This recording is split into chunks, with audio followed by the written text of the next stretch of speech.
माननीय अध्यक्ष महोदय, मैं आपका बहुत शुक्रगुजार हूं कि आपने मुझे बजट पर बोलने का मौका दिया और मैं अपनी बात अपने दादा मोहतरम के इस शेर के साथ शुरू करना चाहता हूं कि मेरी बर्बादियों पर ना मुस्कुराओ ऐ चमन वालों, मेरी बर्बादियों पर ना मुस्कुराओ ऐ चमन वालों, तुम्हारे सर से भी एक दिन गुजरनी क़यामत है। मैं आप लोगों से कहना चाहूँगा जो आज बजट का ढिंढोरा पीट रहे हैं कि ये बजट बहुत बड़ा बजट है और आम जनता के लिए बजट है। ये आम जनता के को बचाने के लिए बजट नहीं, बल्कि ये बजट सरकार को बचाने वाला बजट है।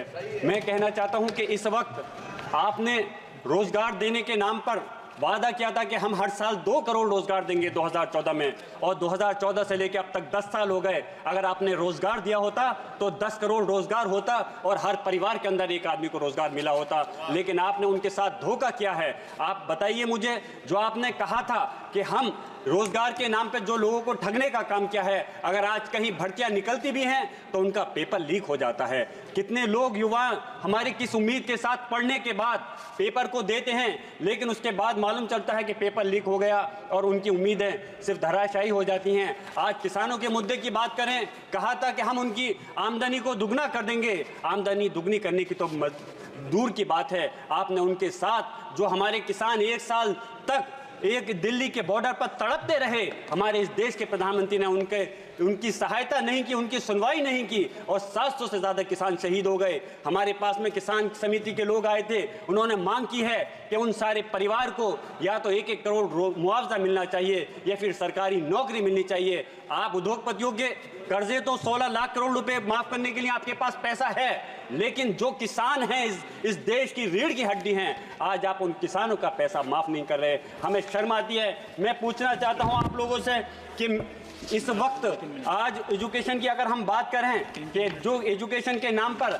हमारे अलीगढ़ मुस्लिम यूनिवर्सिटी, जहां से मैंने भी तालीम हासिल की है, और जामिया मिलिया इस्लामिया, आप उनका लगातार बजट घटाते जा रहे हैं। एमयू के जो 5 कैंपस थे उनका वो बंद होने के कगार पे आ गए हैं। आप उनके साथ क्यों खिलवाड़ कर रहे हो? यूपीए के टाइम पर सच्चर कमेटी की रिपोर्ट थी कि मुसलमान दलितों से भी ज्यादा पिछड़ चुका है, लेकिन आपने भाजपा कहती थी कि हम मुसलमान के हाथ में एक हाथ में कंप्यूटर देंगे और एक हाथ में हम उनके कुरान देंगे, लेकिन उन्होंने सिर्फ उनके साथ में धोखा किया, छलने का काम किया। एनडीए ने 2022-23 में अल्पसंख्यक बजट के नाम पर 5020 करोड़ अलॉट किए थे, लेकिन सिर्फ 2612 करोड़ रुपए को ही खर्च कर पाए। इस बजट को 2024-25 में सिर्फ 3123 करोड़ किया गया। मैं पूछना चाहता हूं कि उनके साथ में ऐसी ज्यादती क्यों है? सरकारी आंकड़ों में India survey of higher education में मुसलमानों को छात्रों की भागीदारी में गिरावट आई है। उनके बच्चों का एनरोलमेंट 2020-21 में मात्र 4.6% था। स्किल कॉलेज ऐसे हो गए हैं जैसे मुसलमानों को जाहिल रखना चाहते हैं। इसके सबसे बड़ी मिसाल एएमयू और जामिया का लगातार घटता बजट है।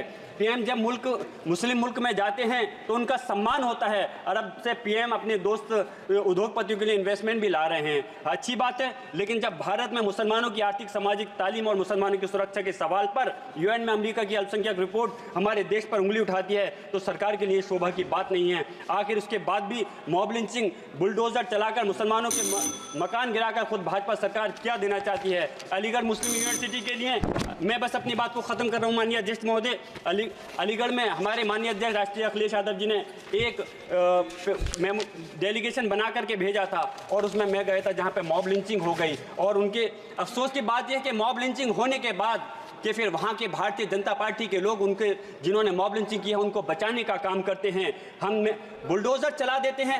मैं कहता हूँ बुलडोजर चलाने का काम, सजा देने का काम कार्यपालिका या व्यवस्थापिका का नहीं है, न्यायपालिका काम है। बस मैं अपनी बात खत्म कर रहा हूँ इस शेर के साथ कि लश्कर भी तुम्हारा है, सरदार भी तुम्हारा है, तुम झूठ को सच लिख दो, अखबार भी तुम्हारा है। खूने मजलूम ज्यादा दिन नहीं बहने वाला, जुल्म का दौर बहुत दिन नहीं रहने वाला, इन अंधेरों को जिगर चीर कर नूर आएगा, तुम हो फिरौन तो मूसा भी जरूर आएगा, तुम हो फिरौन तो मूसा भी जरूर आएगा। माननीय अध्यक्ष जी, मेरी दरखास्त है कि इस मॉब लिंचिंग और बुलडोजर की कार्रवाई को रोकने के लिए सरकार सख्त कदम उठाए और खासतौर से एजुकेशन के मसले में हमारे मुसलमानों के लिए एम्प्लॉयमेंट पर, रोजगार पर भी खासतौर से फोकस किया जाए।